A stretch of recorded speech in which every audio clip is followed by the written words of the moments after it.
everyone, and welcome to another edition of Factually Speaking.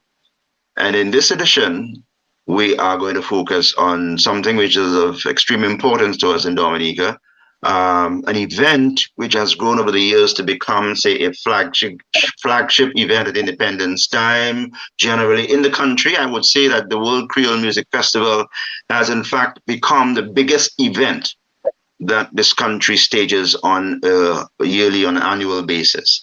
And we thought, on Factually Speaking, that we would try to do something a little different. You know, we get information about the World Creole Music Festival. There's this whole big hype that we build up every year to promote it and to invite people from across the world to come visit us.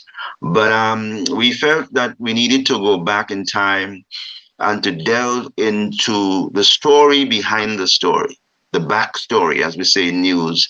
And so we came up with the topic, the World Creole Music Festival, the inside story. And then we thought about it, Mark Marie and I. Actually, as you know, Mark Marie is or McCarthy Marie, as he likes me to call him, professionally. And after we've established that, I will revert to the familiar Mark. We felt that we needed now to get a couple of individuals who we felt were in a position to give us the information that we're looking for with regard to the story behind the World Creole Music Festival story. And with us are artist extraordinaire, Gordon Henderson, who is associated, for the most part, with the creation of Calypso music. There's the driving force, and he'll tell you himself that he doesn't take all the credit, that there were a number of other people involved. But I think generally when people think of Calypso music, they think of Gordon Henderson, and they think of the impact that he has made for Dominica musically, overseas, particularly in that genre. And then we have Prince Wadix, cultural ambassador. And this guy on the ground has been working incessantly to get Dominica's culture, and art recognized, and who's done a tremendous job. And so we have these two people who were initial members. Well, Gordon, I think, was initially part of the movement. Wadix joined a bit later, but they were both there from the very early stages of the World Creole Music Festival. And so was Mark Marie, who is the co-host of this program, but who's going to be, I think, a very resourceful person on the show as well. So having said that, gentlemen, I've done my role, and I'm going to bring in, the people who are really going to provide the information that will contribute to the type of program that we're looking for today. Let me go over to my co-host, Mark Marie. Yes, well, thank you, Tim. And maybe I should start at the beginning, which is the best place to start, I think, every time. I got to know about the World Creole Music Festival, and I was probably the first person outside of the boardroom of the National Development Corporation, as it was at the time, to be aware that such a thing was going to take place. And soon after the election in 1995, it would have been somewhere about August or thereabouts, I went to the NDC and I got up to the landing. And if you turn to the right, when you're there, you would be going towards the boardroom. The door was right there. If you turn to the left, you'd enter the general office. As I was standing on the landing, Mr. O.J. Seraphin, who was the chairman of the NDC, opens the door and steps out, goes on his way to the bathroom. And he sees me there and he says, "The Caras Festival is on. Georges will be in touch with you." Now, Georges happened to be the acting general manager of the NDC, because the previous general manager was Mr. Charles Savrin, and since his party had lost the election, and although the new government had a person in mind to be the manager of the NDC, there couldn't be two managers at the same time. So although Mr. Savre was on leave, so he wasn't in the office, therefore Mr. Georges, who was the office manager, was acting general manager. subsequently, maybe a week or so later, Mr. Georges did call me and said that he's having a meeting with some other persons and he's invited me to the meeting. The other persons at the meeting were Fred Nicholas, who is the bass player everybody knows, Freddie, and Sobers Esprit, who at the time was an employee at the NDC. So we had the very first meeting talking about organizing a Kadas festival. And I remember we kind of put some numbers together and said, well, where it could take place, when we agreed that the best place to have it would have been the Carnival City, which at the time was basically in the grammar school yard. Yeah. So that was settled. And then we started to put some numbers together to see, well, how much that would cost, because he had to take the numbers back to the board for the board to give it's okay to go ahead. And I remember we came up with a figure of $250,000. And I remember Mr. Georges held his head and said, oh my God, how am I going to tell the board they must get $250,000 to put on a festival? Well, Freddie and I, who had been, a bit more involved with that sort of thing, didn't think that was an excessive figure, but he thought so. Anyway, he took the message back to the board and they said, okay, they're going forward with it. Yeah. So that's how it started. From what I know from Dennis Joseph, by the time Mr. Sheridan Gregoire came and took up his substantive position as the manager of the NDC, somewhere about end of August into September, he seems to have suggested to Mr. Gregoire that what we should do is form a festivals commission that would be responsible for taking care of all these kinds of festivals, not only this particular one that we're talking about, but other kinds of things, which in point of fact did happen. So there was a festival commission, which wasn't a legal body, it was just a group of volunteers who were working with the NDC to put on events. And then the festival commission was then divided into committees. So there was the Kadas Festival Committee, and there was another committee to take care of, I remember, a flower festival. Yeah, I remember those two committees. So I was on the Kadas committee. I'm not sure if it was at the very, very first meeting that the committee had, but there were a number of persons who had been involved in music who were on the Kadas committee. Yes, I was. Right. So we had these meetings, and the meetings were talking about organizing a Kadas festival. Okay? Yeah. As it happened, in the end of September, a hurricane came around, which was Hurricane Marilyn. It didn't cause major damage as Maria or even David, but bananas get knocked down by any 10-mile-per-hour wind. A couple roads were blocked, which they weren't blocked in a couple of days. But the emphasis in the country at the time was on getting these relatively minor damage by Marilyn back repaired and put the country back on track. So there was a lull in these meetings. Then Mr. Sheridan is now full in charge, and a big conference, if you like, was held at the Garowe Hotel, where Mr. Sheridan Gregoire explained his vision of what he thought could happen. So that's where the decision was taken. Yes, absolutely, we are going to do the Kadas Festival. And there's going to be this festival commission, of which I was a member. And I remember at that conference, Mr. Alwyn Bully, who was UNESCO's advisor on culture, who worked out of Jamaica, was a participant.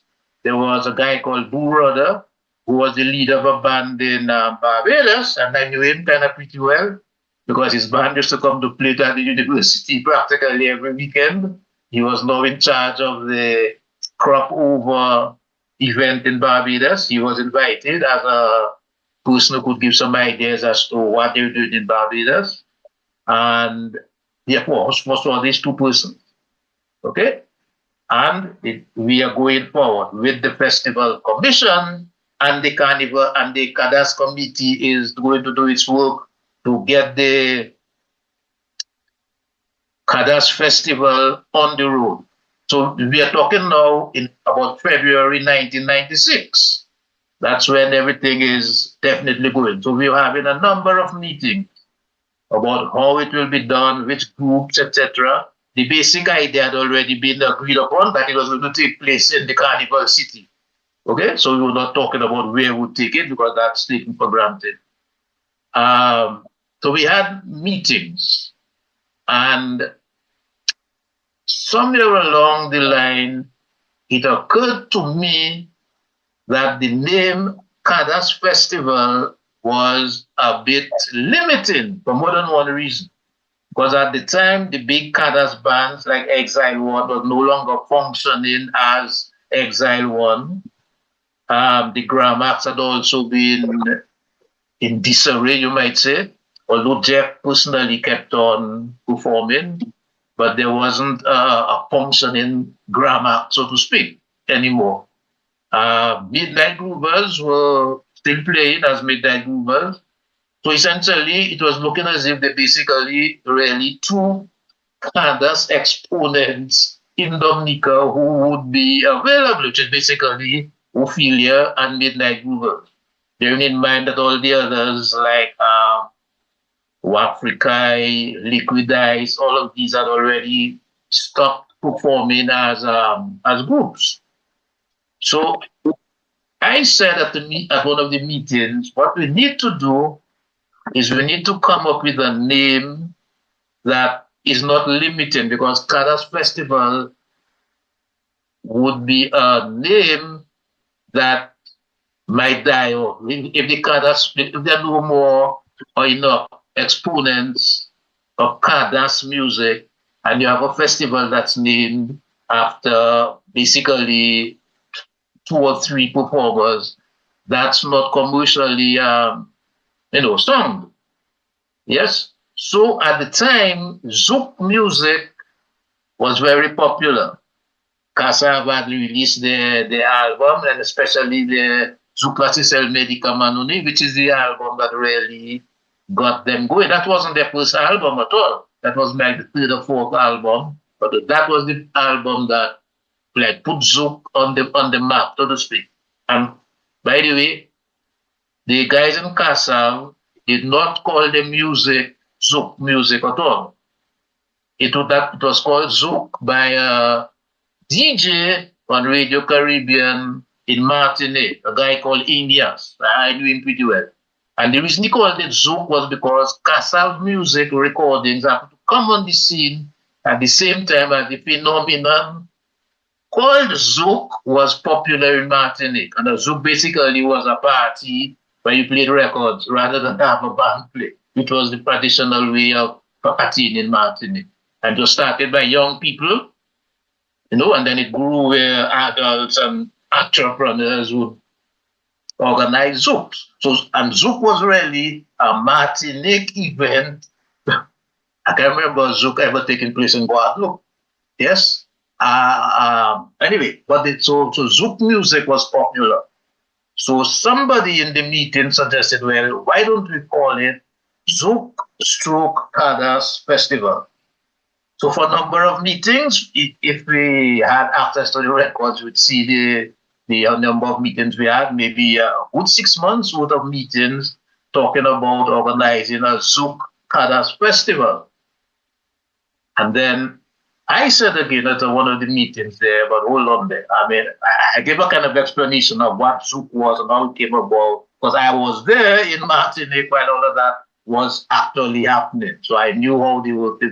And I gave more or less the same reason that Zouk is a marketing term that might disappear, you know. So if we attach Zouk and Kadas, essentially two things that might disappear, then our festival would be left kind of stranded with a name that doesn't evoke much enthusiasm among potential patrons. So then I said, well, we have to come up with something that is kind of everlasting, and under which banner you can include similar music as to what is being played in Dominica, like the Cadas and so on, and Zouk. That might come from Santo Domingo or wherever. And the Creole came to my mind. So I said, why don't we have a Creole music festival? Because Creole is a word that's been in existence for quite a long time. It has meaning, and it will continue to have the same meaning for pretty much forever. So we agreed on the Creole Music Festival. And at the meeting, one of the members was Michael Fagan, added the word World Creole Music. So that's how we ended up with so we said, right, that's it. The World Creole Music Festival. That is somewhere towards the middle of 1996. So that's how we decided we're going to have the World Creole Music Festival. Okay, Mark. Mark, I think this is a good point at which to bring in Gordon and Wadix in that order. Because the story is going to continue, eh? Sure. All right, the story is going to continue. But I would like to hear, and so would our viewers, I think, like to hear from Gordon first, and then Wadix, because you started this program in an interesting way, right? Talking about how you became involved, and I'm pretty sure they too have their own stories as to how they became involved in the whole thing, music festival. So let's hear first from Gordon, and then we'll hear from Wadix. Well, probably Wadix got involved before me.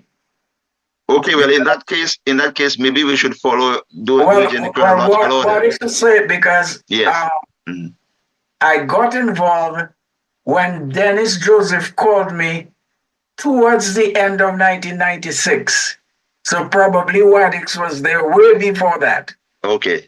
All right. Okay. Well, I take the point. So since we're doing it chronologically, let's hear Wadix. Yes. Okay, well, Sheridan Gregoire and I worked on several projects at a venue called the Salmon Tree, which is now Courts. He had a club there, and had a sound system entitled Wadikole.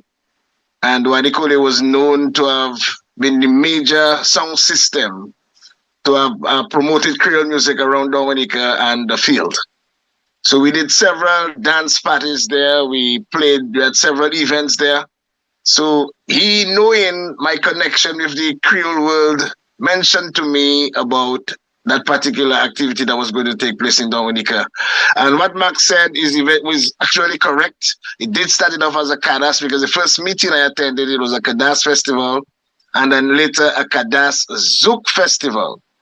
So I was brought in by Sheridan Gregoire, but very instrumentally, Dennis Joseph, who actually heard me holding on for another announcer at DBS Radio, called me and told me he would like me to play that sort of music on Kyrie. He was then the manager of Kyrie, and then about a month or two after, he became the manager of DBS Radio. And then he named my program, which I still now host on a Saturday afternoon, Kadas Zouk Festival. And the instructions were clear.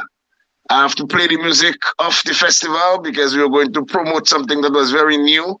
And we were hoping that the music of the festival would be played, would sensitize the people, the public, about what's taking place in the Kadas and Zouk world. So that's the name of the program. And then later, as Mark said, at one of the meetings, the word Creole came in, and then thus the World Creole Music Festival. So I have been there from the Kadas part of it to the World Creole Music Festival, and I was given specific instructions by Sheridan Gregoire to understudy everything that Eddie Toulon, who was the events coordinator or executive director then, because I was at the office. First of all, the meeting started at NDC, and then DFC had an office where Dr. Sorindo used to be on Great George Street. And that is where we actually had our first major office. And there we had our secretariat. I remember people like the late Jamala Fountain was part of the secretariat. The late Cynthia Ailey was the secretary of that secretariat. Myself and Eddie Tulo. So these were the main members at the secretariat. And my instructions were to understudy everything that Eddie Tulo was doing. And that is when I got even closer to the overseas coordinator who visits us regularly because he was then putting things in order. So I can just now introduce Gordon with his part. You see, we have so many professional hosts. So he segued very beautifully into your part. Yeah, in France, they like to say sans transition. All right. Yeah, well, I think it was towards the end of 1996 because I had no idea of what was going on in Dominica or what Mark said or what Wadik said. I had no idea. But something that I knew that with Mark and with Michael Fagan, we often spoke about a festival. Michael Fagan used to speak about Oktoberfest because he was the manager of Kubuli Beer. And Oktoberfest is a big beer and music festival in Germany. So he was thinking of making it so October, it coincides, beer, Kubuli, and music. But money was the problem. They didn't have enough funds to do that. So this is something that we used to talk about, but it was just talk. And one day, I lived in the States then. And it was the days of the answering machine. So I heard Dennis Joseph leaving me a message. So the trick then was you listen, and if the person knows you well, the person would say, pick up, pick up. He didn't say that. But I listened to what he told me that the government was behind the festival this time. It wasn't something like what Loftus used to do with private funds. So apparently there's money, but not enough money to pay the volunteers, as Mark suggested. He was inviting me to come on the commission, but it's going to be voluntary work. Okay. Then, when he was about to hang up, I picked up. And he explained to me about this cadence thing. So it looks like Mark Fagan and myself had similar ideas about no cadence festival. I was never in for this cadence thing for numerous reasons, because it was cadence in my mind was over. This is something I keep saying up to today. This thing about reviving, I don't believe in it. I believe in the Jamaican model, ska to rock steady to reggae. That thing about sticking to the same name, even what they call soca today, Marshall and Shorty, it happens to have the same name. So this cadence thing, to me, Zouk is the natural follow-up to cadence. So I wasn't for the name cadence. But I hosted at the time a show that was broadcast, a television show that I did in France, because I was going back and forth between Paris and New York, called Feel the World Beat. and it was on 15 affiliate PBS stations in the States. So why feel the world beat? Because world music is what was taking over. I can remember doing an interview with a guy from the music industry, and he was saying that the world music section at Tower Records, which used to be a big record store, or they had many record stores all over the United States, that the world music section was getting larger than jazz. So my show was called Feel the World Beat. So world was in my mind, world. And of course, Creole. So I told Dennis I agreed to work for free, join this commission, but I would like world and Creole added. I don't know in what order, but they say that fools seldom differ, or wise men think alike. So Mark, Reagan and I, we are either fools or wise men. We had similar ideas, but in any case, these were the ideas of the day. So Dennis told me no problems. I will talk to the guys. I'll get back to you. He got back to me, and they got back to me in writing, telling me they're very happy. As a matter of fact, they informed me that they're going to use my effigy as the logo of the festival, which they did. They took a picture of me that they had Earl Etienne, the late great artist, to paint it over, and I felt good, very flattered. My effigy is that. So when they wrote me, I responded with a little modification, because in the letter they told me that the objective of the festival was to attract tourists, to increase visitors. That's it. And I asked them, please add as a second objective for the development of Creole music. And they responded saying yes, they added that. So in my mind, I thought that the festival had to focus on what the experts call research and development of the product, which is Creole music, for the sustainability. I hate to use those kind of words. Mark should be saying those things of me, of the festival.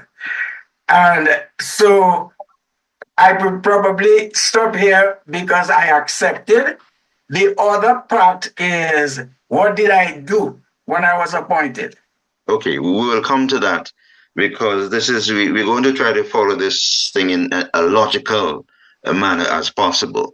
And I just want to remind our viewers that we are looking at the World Creole Music Festival, the inside story, with a view to bringing you a historical perspective of the development of one of the greatest festivals that this country has ever seen, which still is, I think.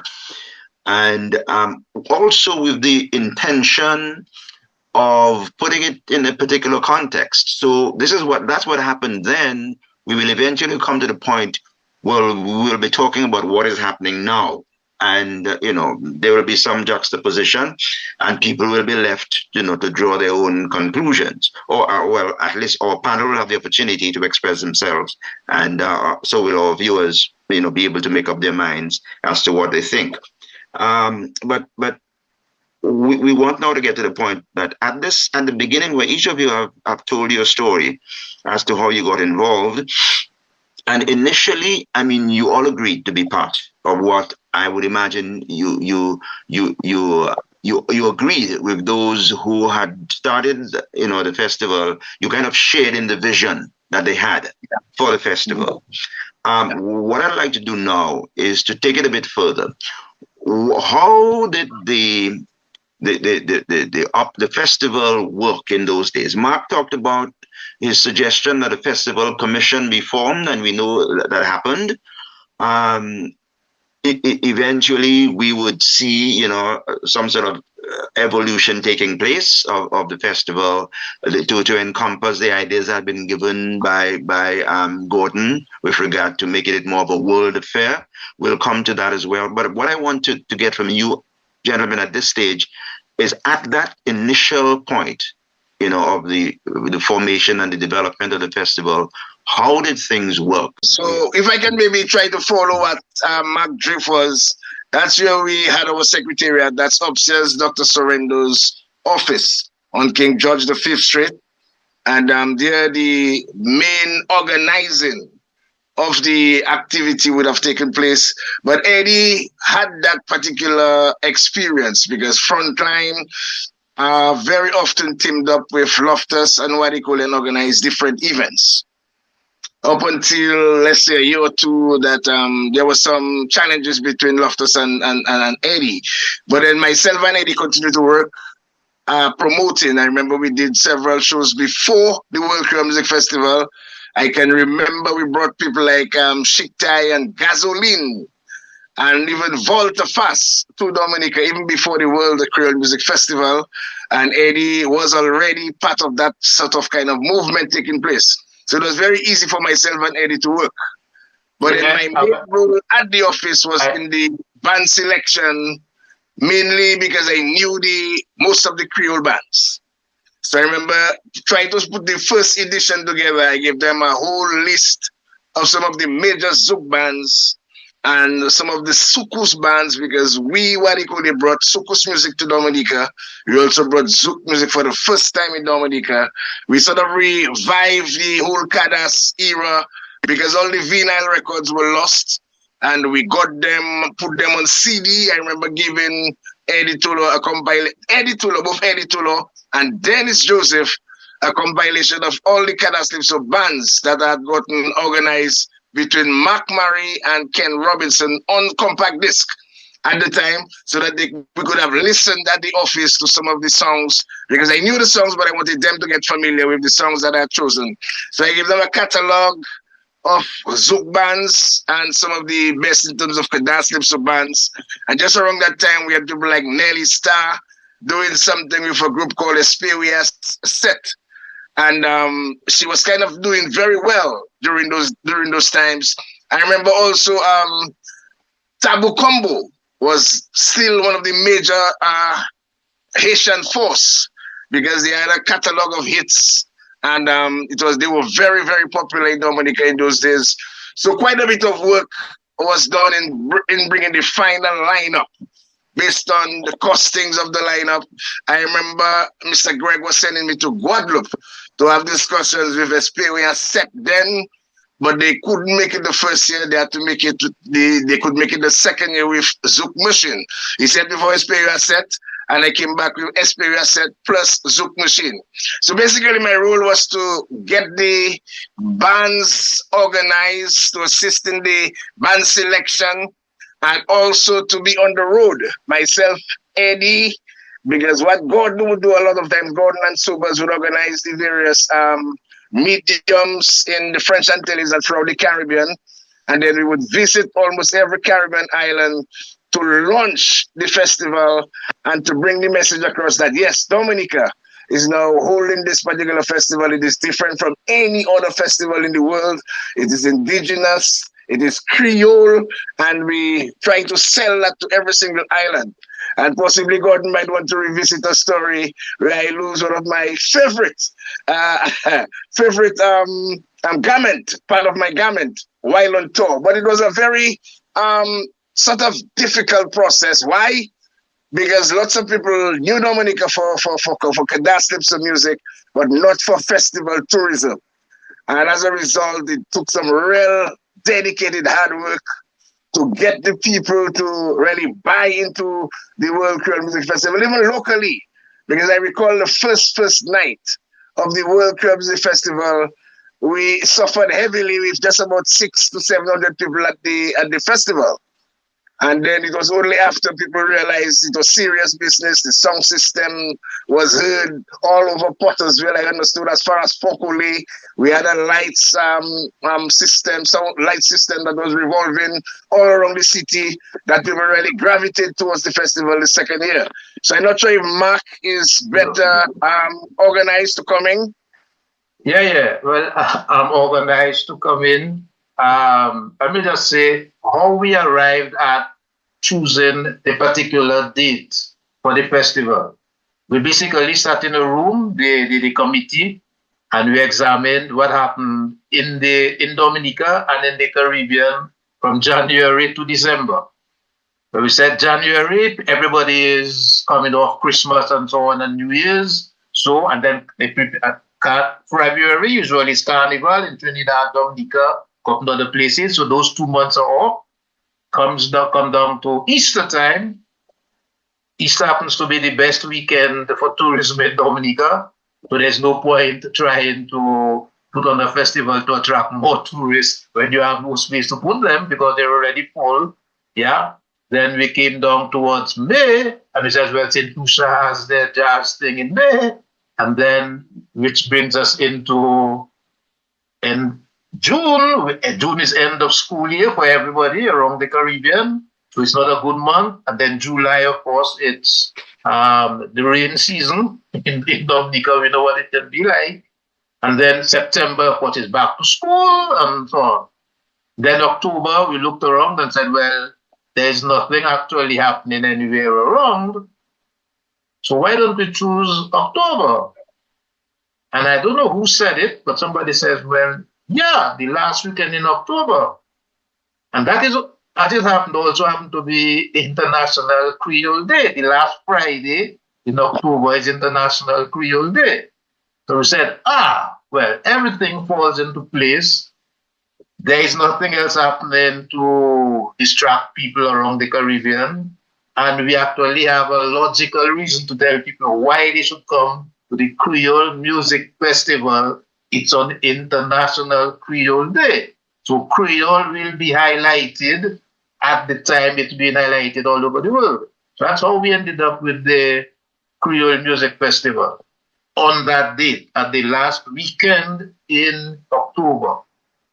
It was Gregory Best who mentioned the Creole aspect of it, and it was International Creole Day.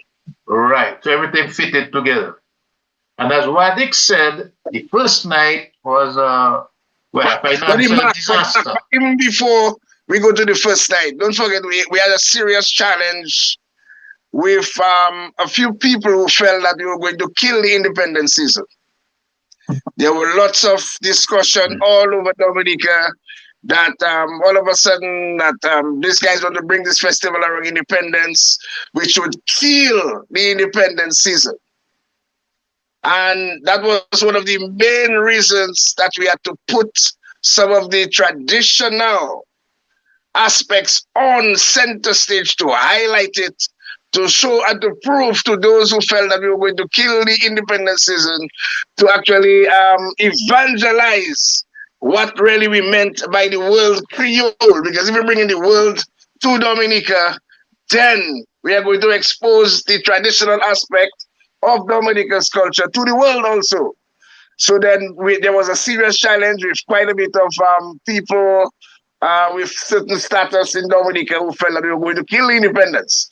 But we actually rode over that hurdle, and we actually put the traditional aspect, the main aspect of our traditional culture, on stage between acts on the various nights. And I mean, it worked, at least during the first 4 or 5 years. So Gordon, let me just ask Gordon this question. While all of that was happening, how was your role continuing as part of the committee or the movement that was putting the World Creole Music Festival together? Okay, well, before all of that started, before the first edition, I didn't know Sheridan Gregoire at all.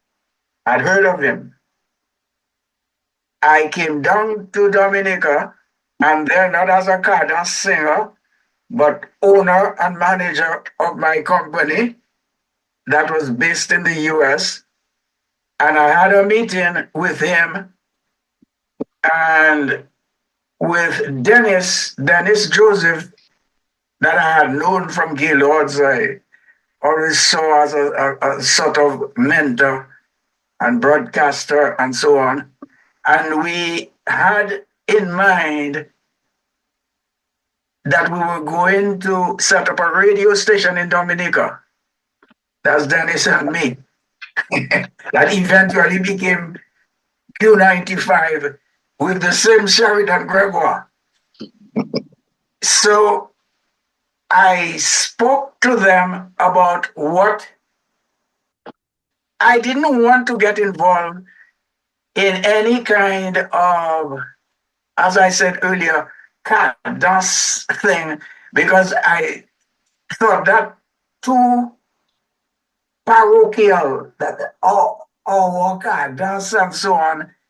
Let's do it in a big umbrella. So one thing that I found with Dennis and Sheridan together is they were probably some of the few guys that wouldn't say, boy, you have big ideas.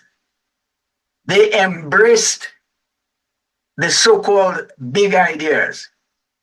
So I suggested to them that if they give me the mandate, I'm not sure I'm going to succeed, but because of my contacts, so to speak, I would do two things that would not guarantee people coming down as the objective stated on the first year, but if we get it done from the second year, there's no reason why people shouldn't come down. So the plan was, unfortunately, it was implemented, executed, and it worked out. Plan number one was to get RFO. Now, RFO is the French Overseas Network, Réseau Français Outre-mer. They had 26 radio and television stations spread out across the world. So most of the listeners might not know, they exist still today under another name, but France, Overseas France, is present in North America because they have territories off Canada called Saint-Pierre and Miquelon. They're in South America, La Guyane, French Guyana.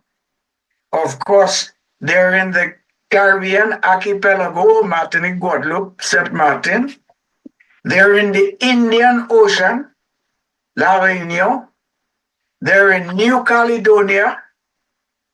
They're in the Pacific, Tahiti. So all these stations, I will use we rather than I. We got a contract with them, convinced them that this World Creole Music Festival would be something like a music market that used to be in Cannes, an annual music market called MIDEM, where all music professionals would get together, that this would be the Creole MIDEM with a music festival. They bought the idea, and the RFO network came to Dominica with a staff of 46. They paid their airline tickets, paid accommodation in Dominica, their per diems, their food and whatever.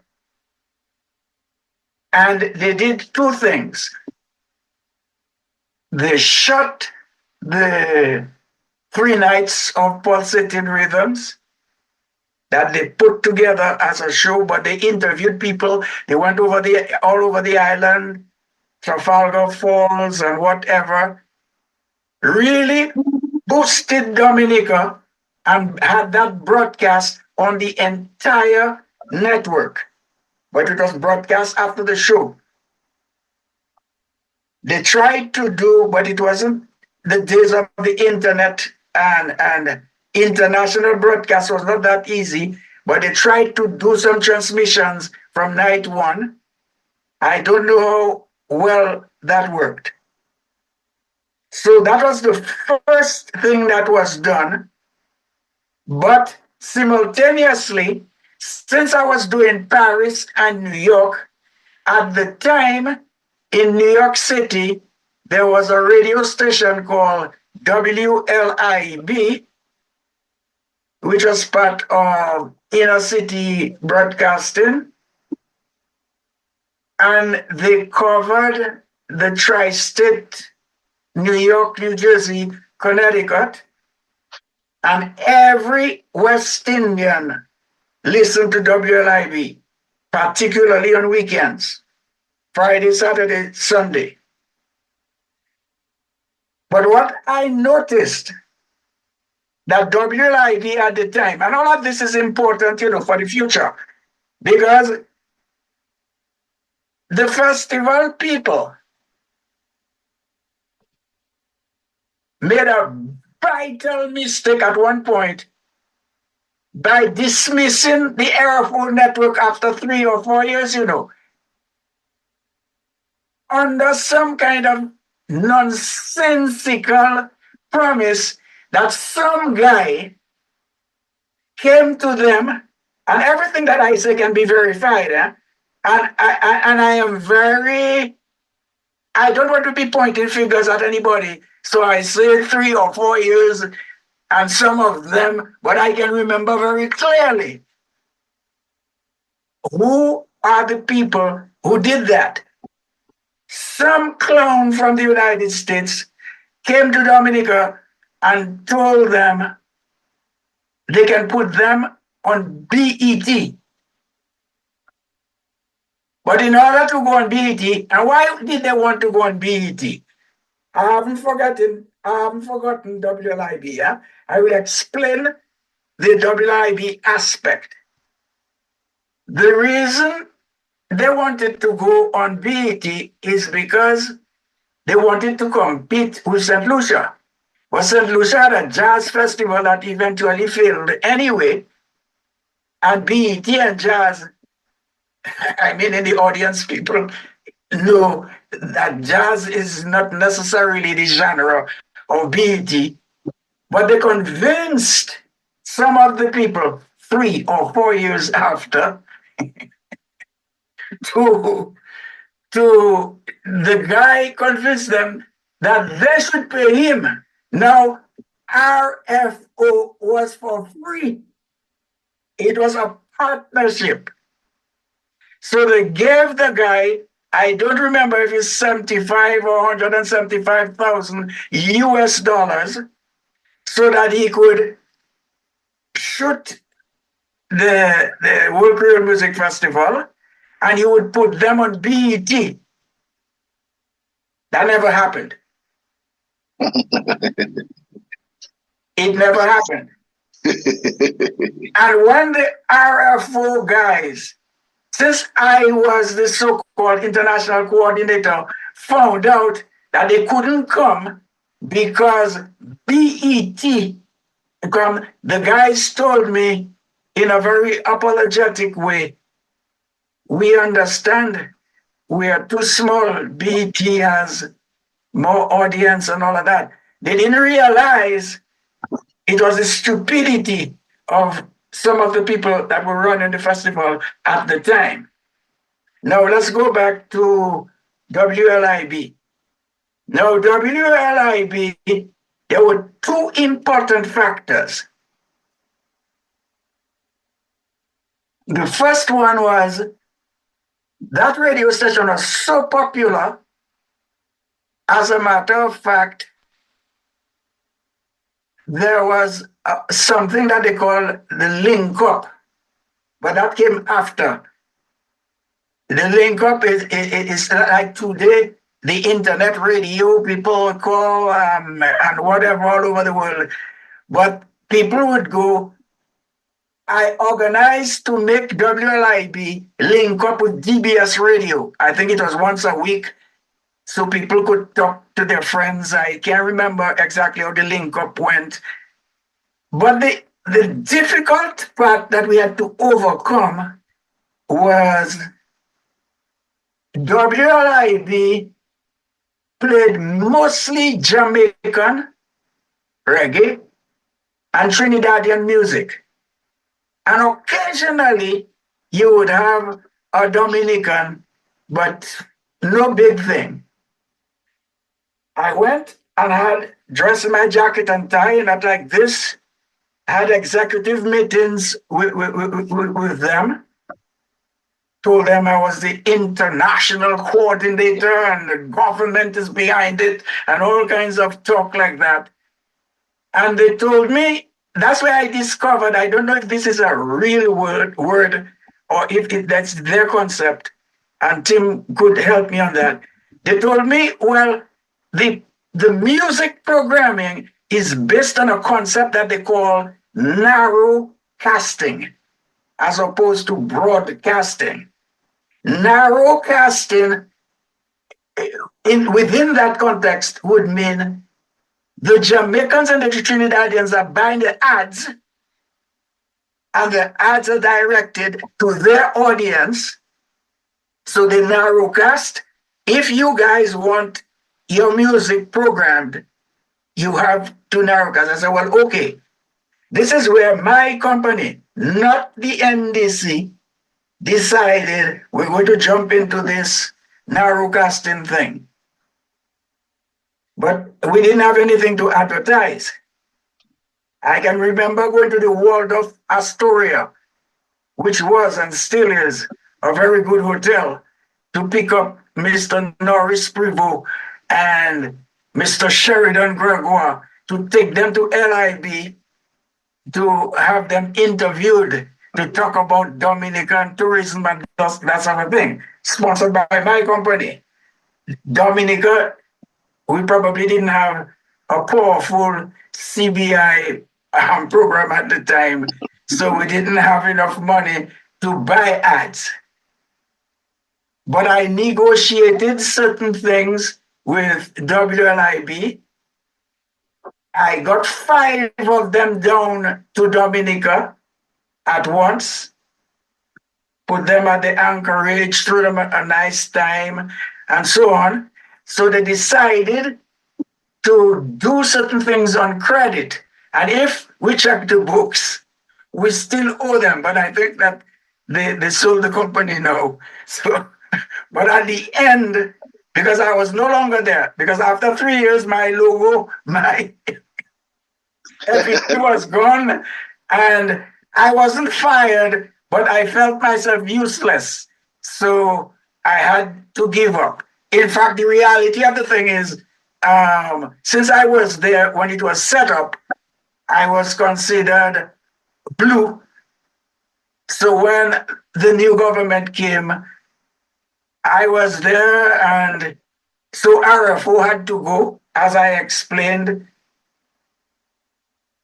And there was one aspect at WLIB that was very important for the festival, is the entire Sunday on WLIB was for Haitians, because there's a large Haitian population in New York City. And when I say New York City, but New York, New Jersey, Connecticut. And among the 5 people that I brought to Dominica, and they fell in love with Dominica, there were 2 Haitians. One was a vice president, Fritz Marshall, and another one who is deceased now, Stanley Babu. And they fell in love with Dominica.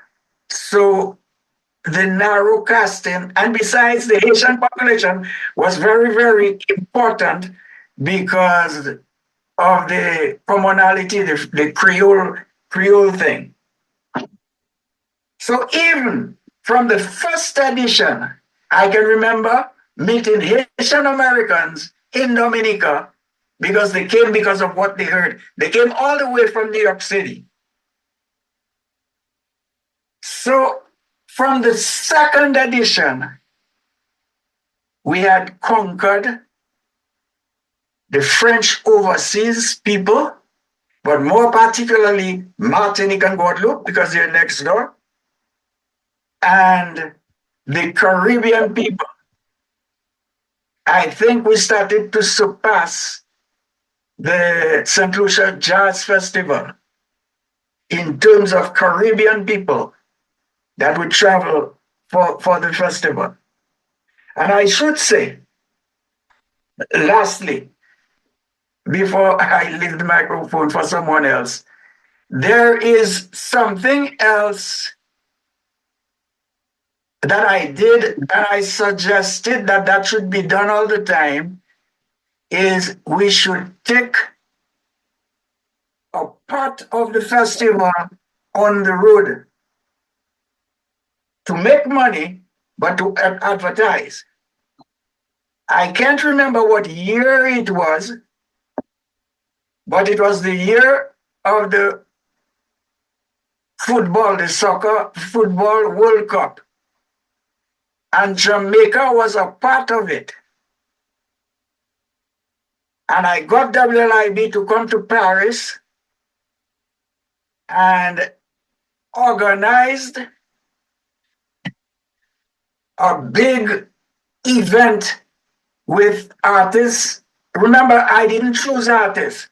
So I figure people like Sakis, Dominicans love Sakis, who was a soukous dancer who posed as a singer and so on, very popular, had Sakis and all the Zouk people who lived in Paris and organized a big night where all the press that I'm not talking about the West Indian press, I'm talking about the French press come in, but people would pay, there would be patrons, but so it would be like a press event. It would be live. It was live on WLIB because of the time difference. Even when it was midnight in Paris, it was relatively early in the tri-state area.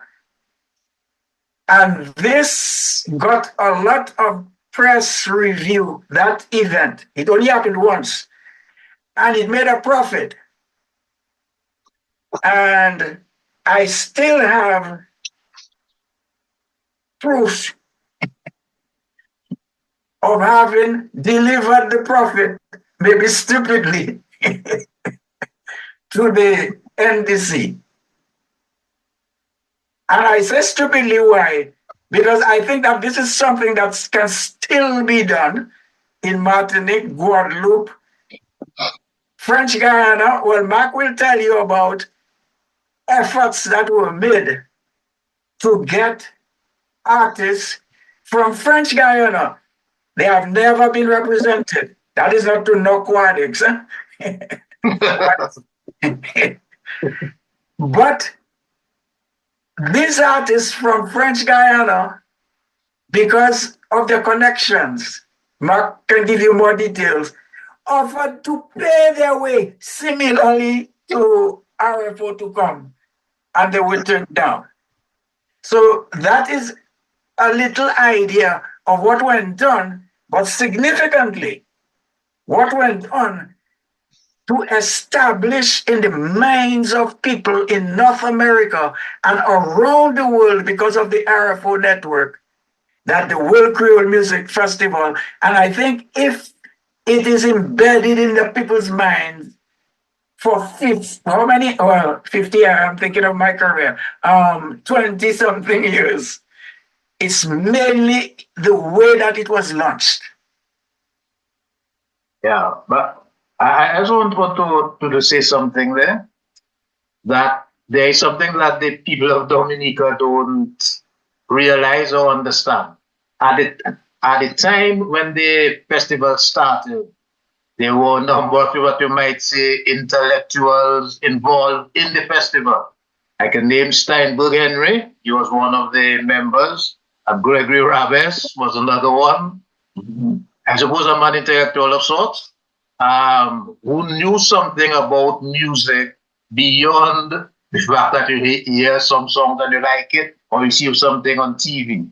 For example, when you say the World Creole Music Festival, if you know geography, you could easily identify where the world Creole places are. In North America, Creole is in Louisiana. Yes, that's where Creole is. And the music that's played in Louisiana that is Creole is Zydeco. Yes, and I remember I suggested we have a Zydeco band, and I'd actually never heard Zydeco music. But I'd always read about Zydeco music in Louisiana.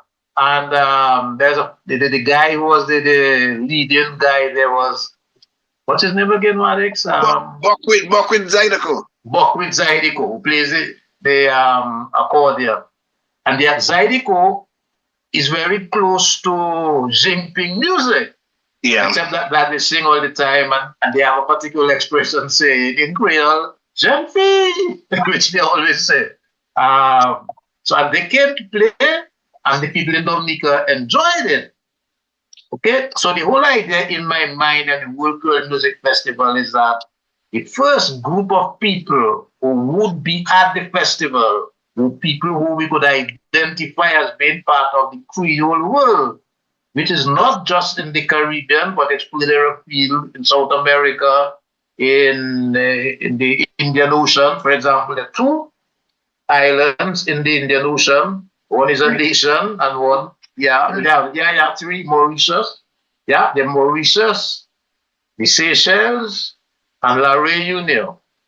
They speak Creole there, and that I listen to the Seychelles radio, TV, on the internet, speaking Creole, and I understand. And I remember being in St. Lucia with a guy who was a lawyer. He used to be the Attorney General of the Seychelles, and we were waiting in a lawyer's office, and there were two people there, so they didn't want us to know what they were talking about, so they were talking in Creole.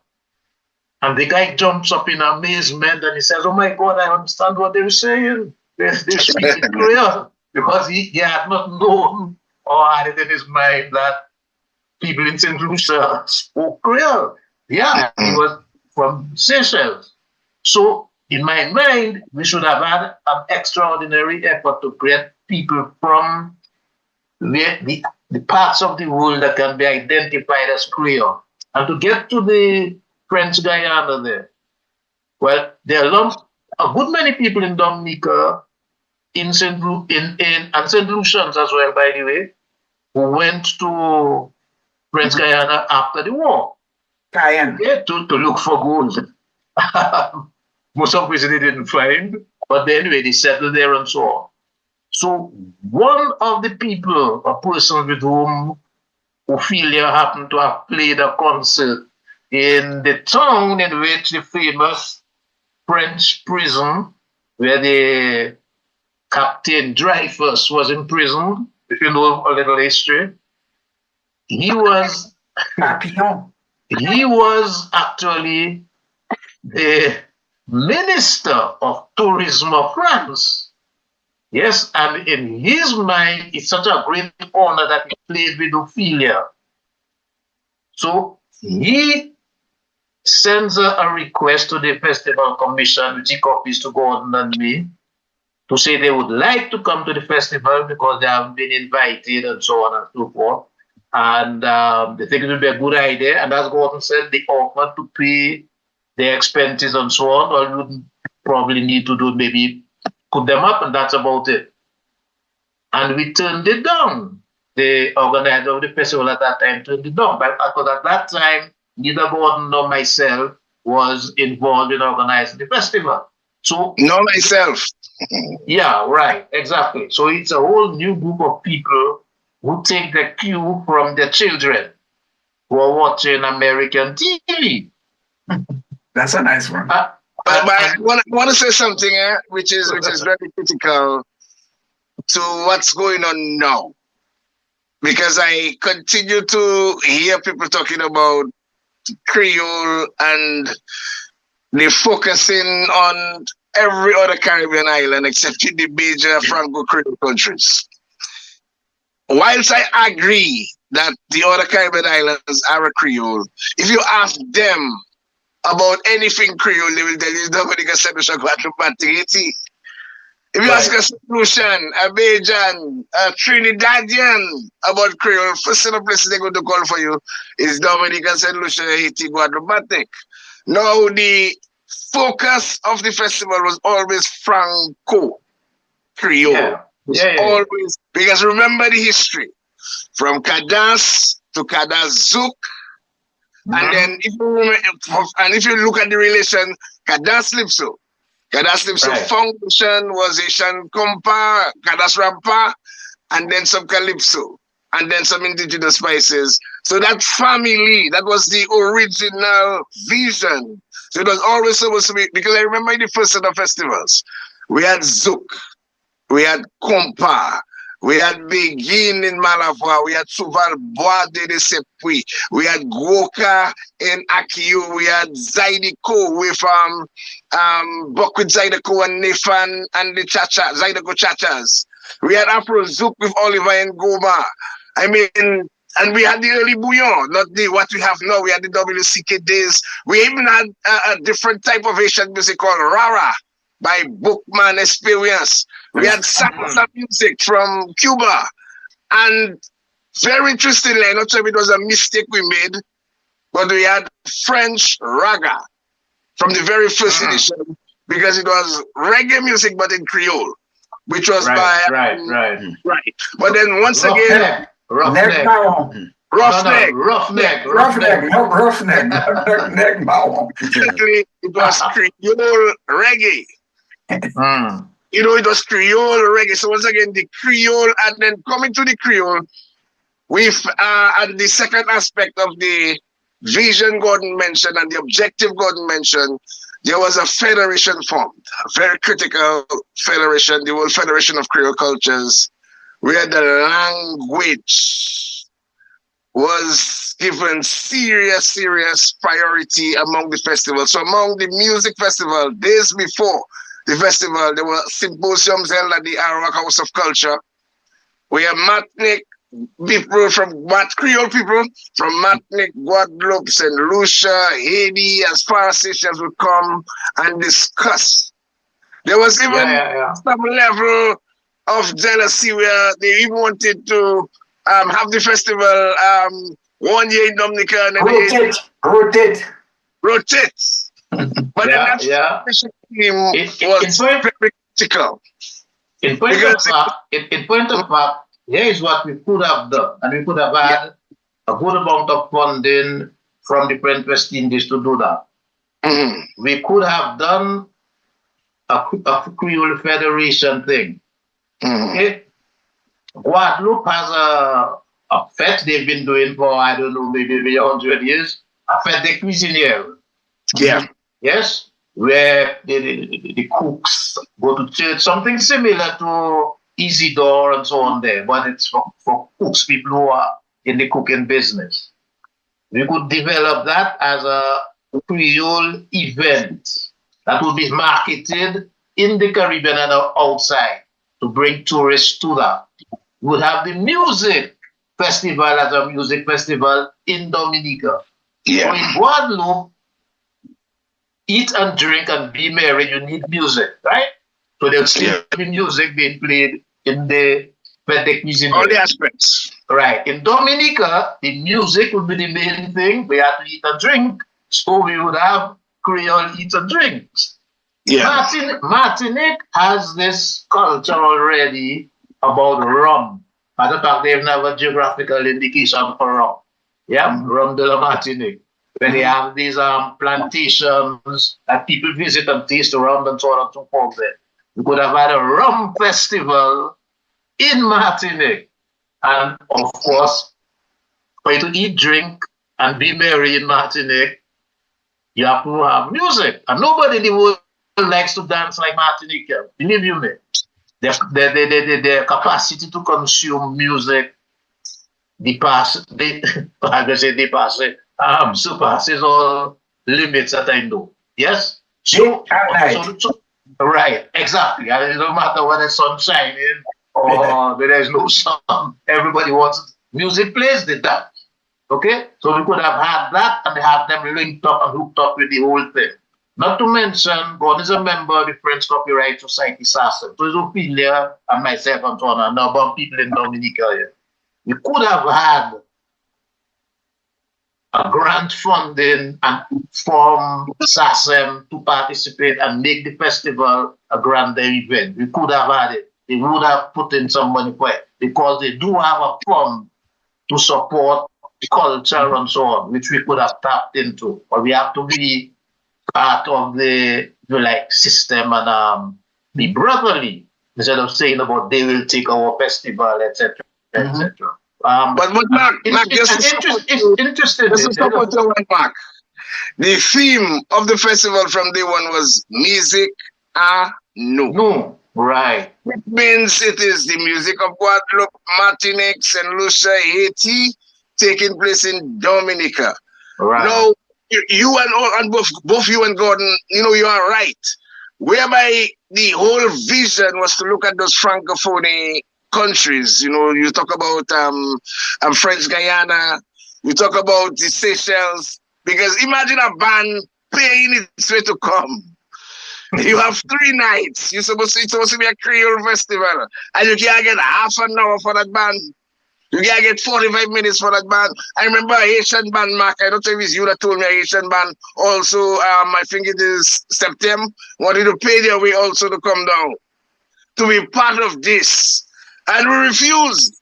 So once again, the whole vision, and I really want, before I leave, we paid thousands of dollars for a Bajan to come and actually evaluate the festival for us, Dr. Keith Nurse. And on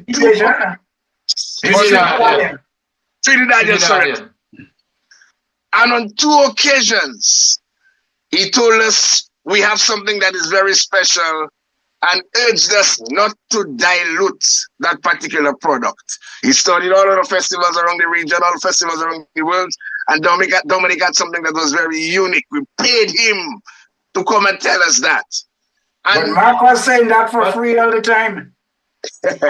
Yes, but then while Mark was doing that, he came and instead of listening to Mark and Dr. Keith Nurse, the exact opposite to what Mark and Dr. Keith Nurse told us to do to keep this festival unique and indigenous and special, we decided to turn it around and talk all kind of nonsense about all kind of Creole from jazz now.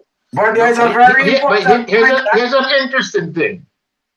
I happen to be involved in the music thing all over the Caribbean. I go to Jamaica, I go to Trinidad, all places there.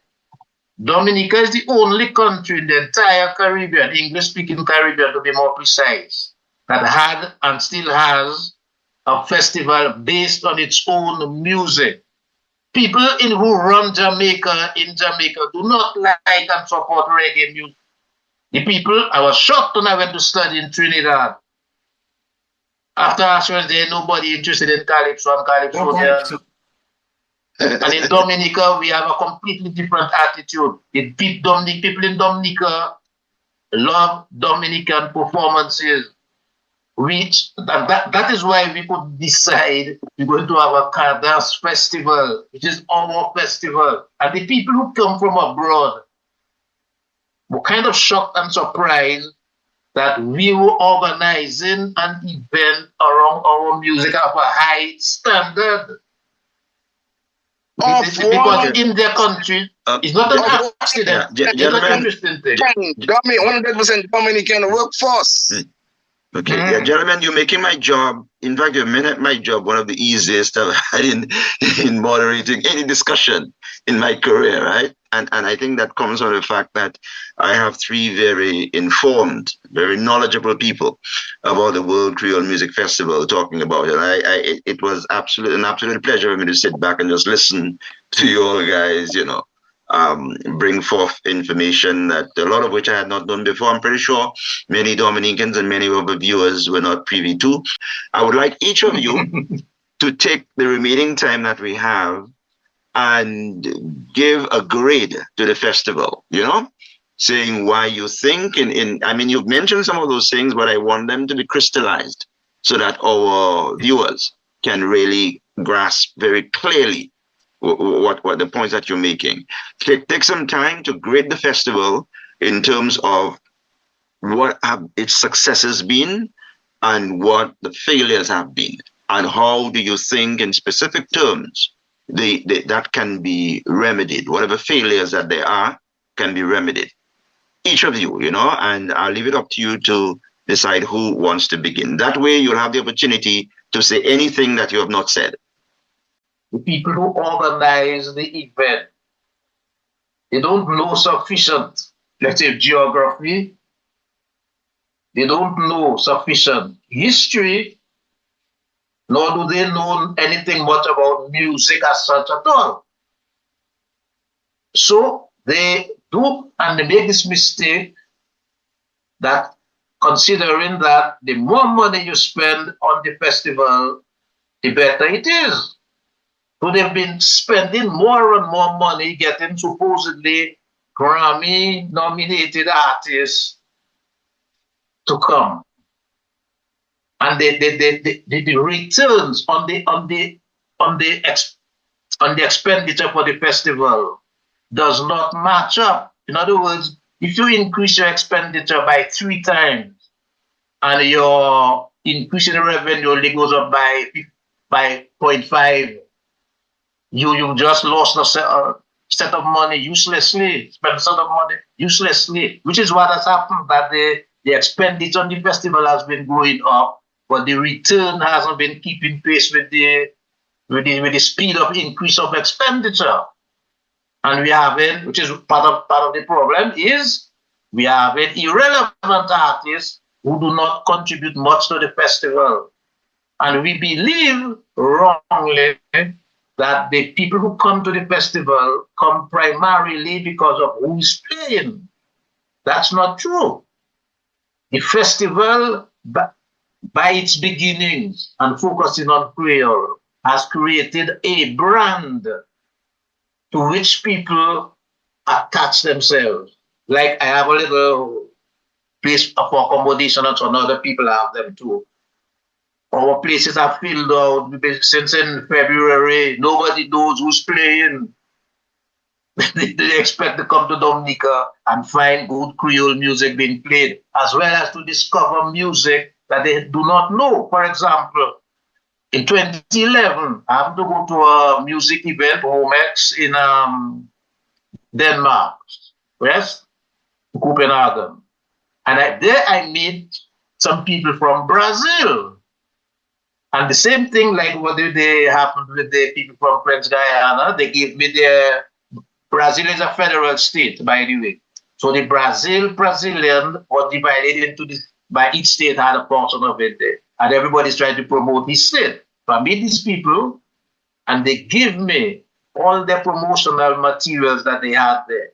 Well, I told them about the Work Festival. And they said, basically to me, if you hire our artists to come to play in your festival, we will pay all their expenses to get them to your festival. All you have to do is really pay them their fee.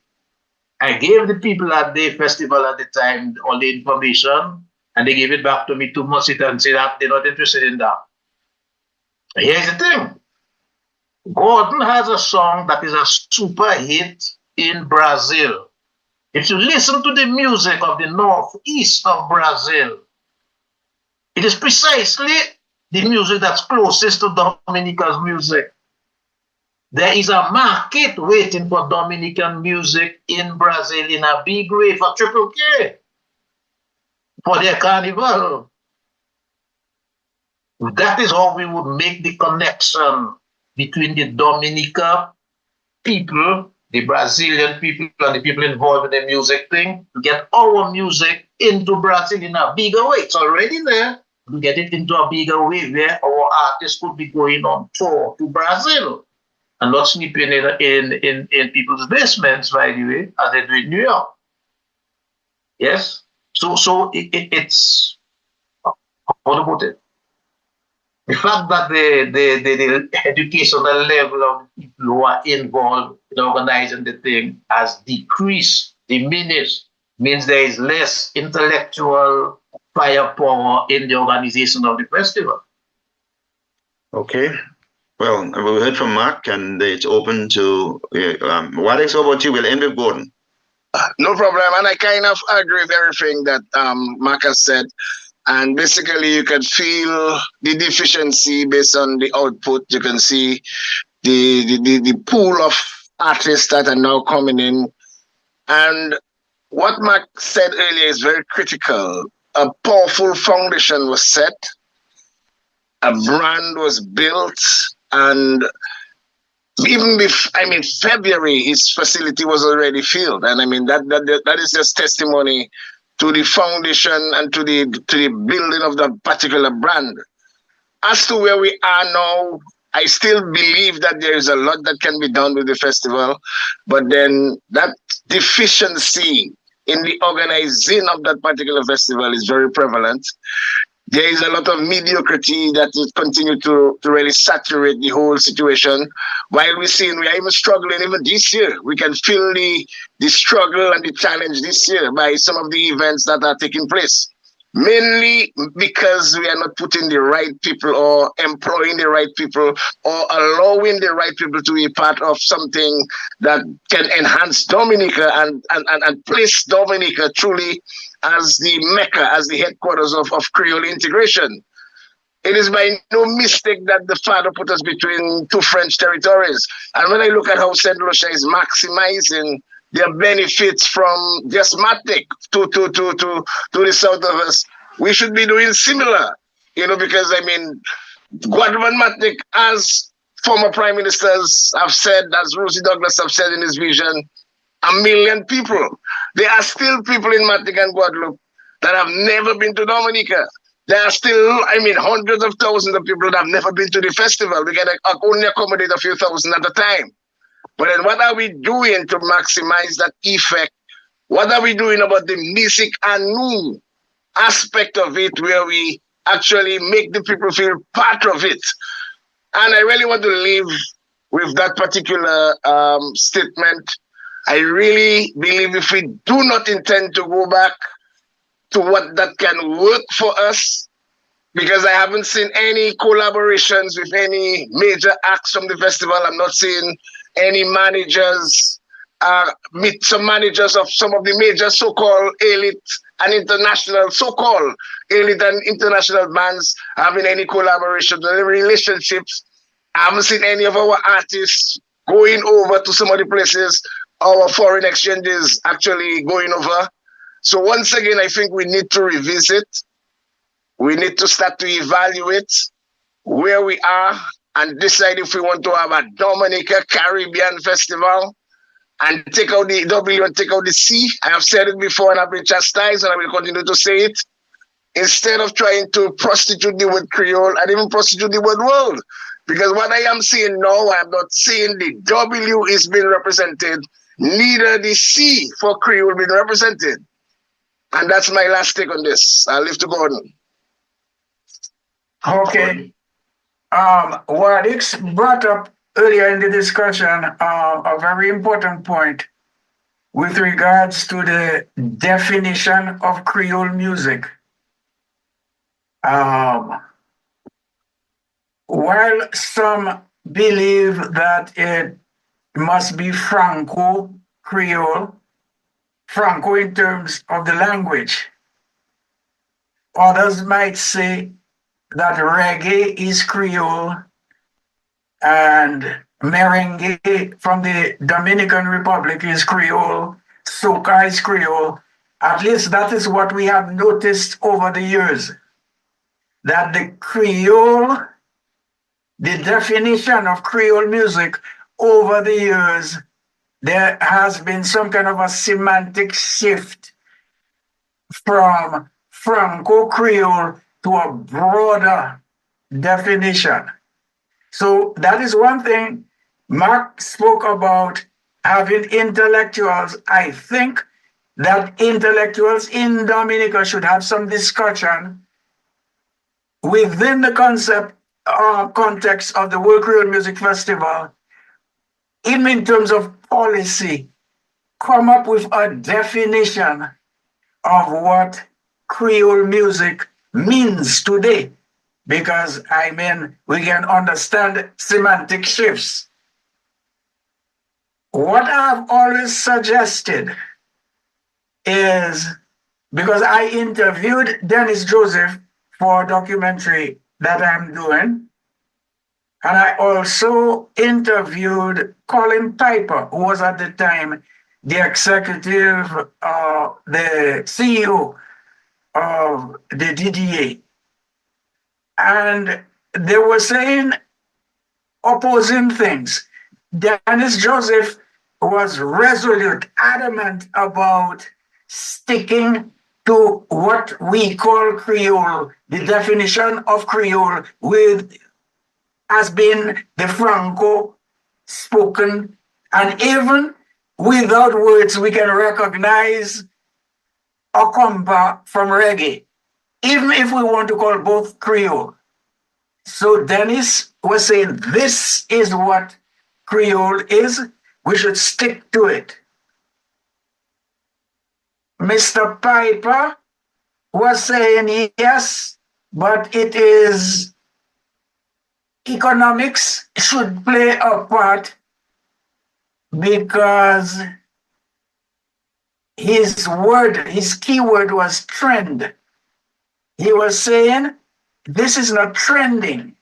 And I understand it cannot trend, because remember that I said from day one, we should spend money in research and development of that Franco-Creole so that it could build. That was never done. So what is trending is dancehall and Burna Boy and whatever. So he's saying he has no choice. And he speaks of surveys.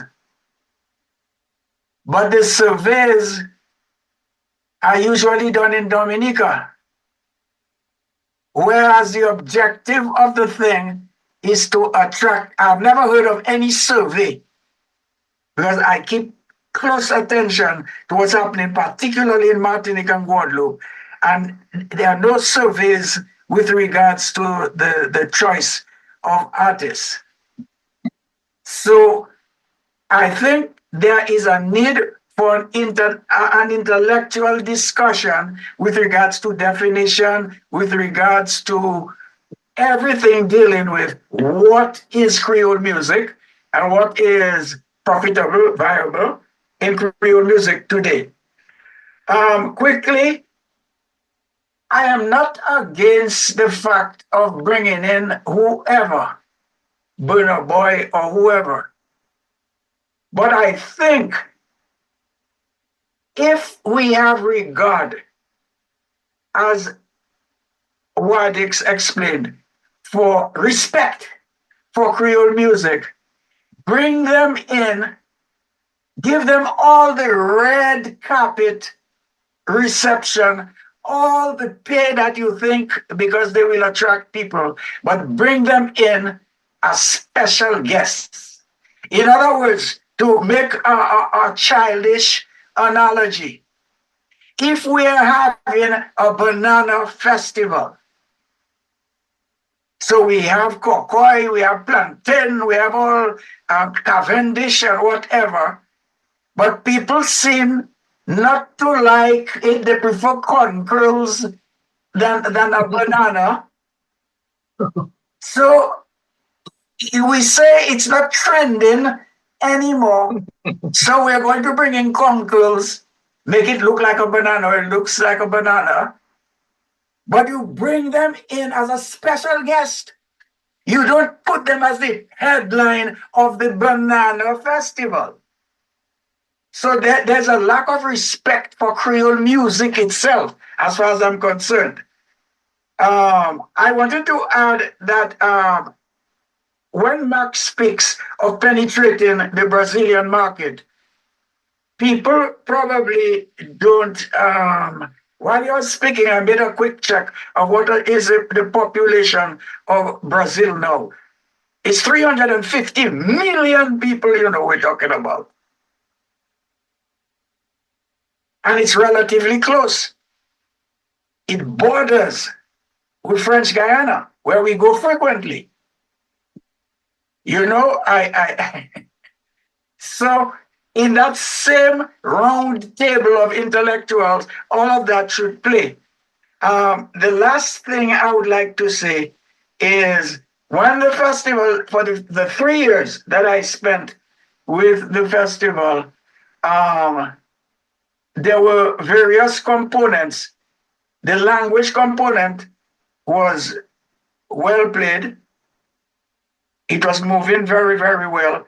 I can remember attending a dinner with Creole-speaking countries, people from many Creole-speaking countries, and it was filmed. I can't remember by whom, videotaped, and we all spoke Creole for the entire night, and nobody stopped to say, "What did you say?" We all understood each other. So irrespective of the variations within the Creole language and the music, it exists, and I think it is sustainable, but we have to make the effort. We have to make the intellectual effort to recognize it. And lastly, besides the language, we have always given some thought on the music industry aspect.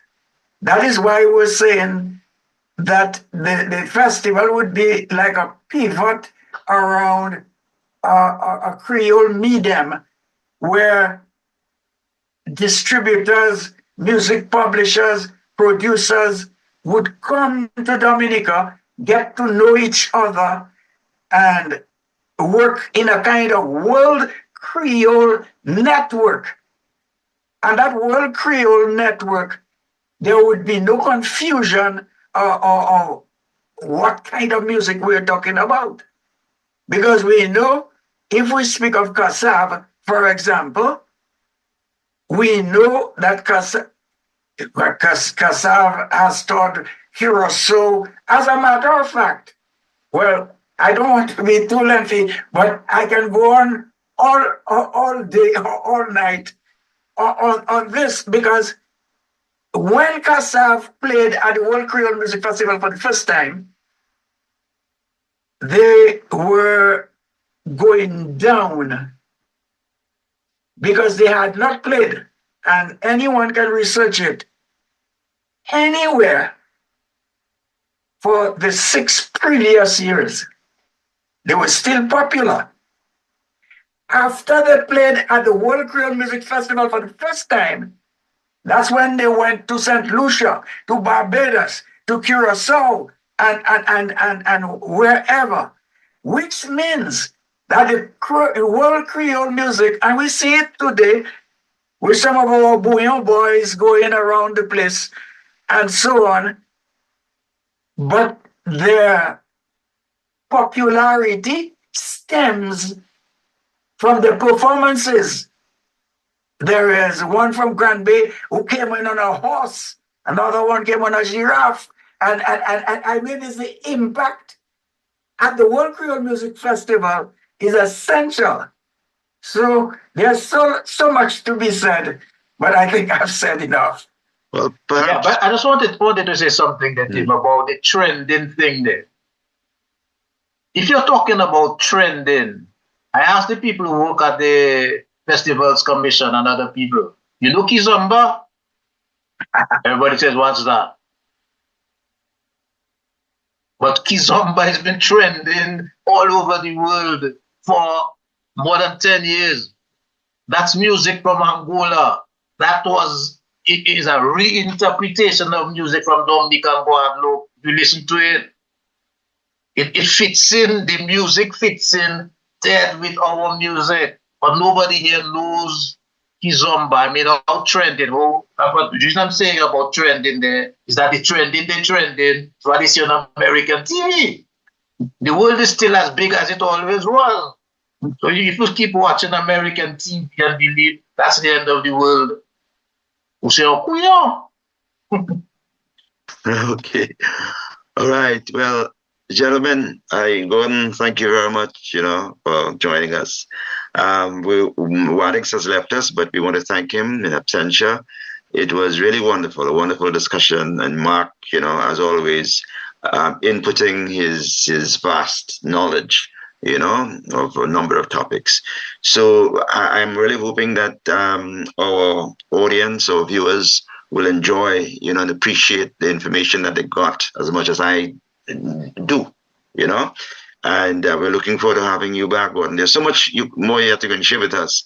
So don't be surprised if we ask you to come back on another DNO podcast, Factually Speaking.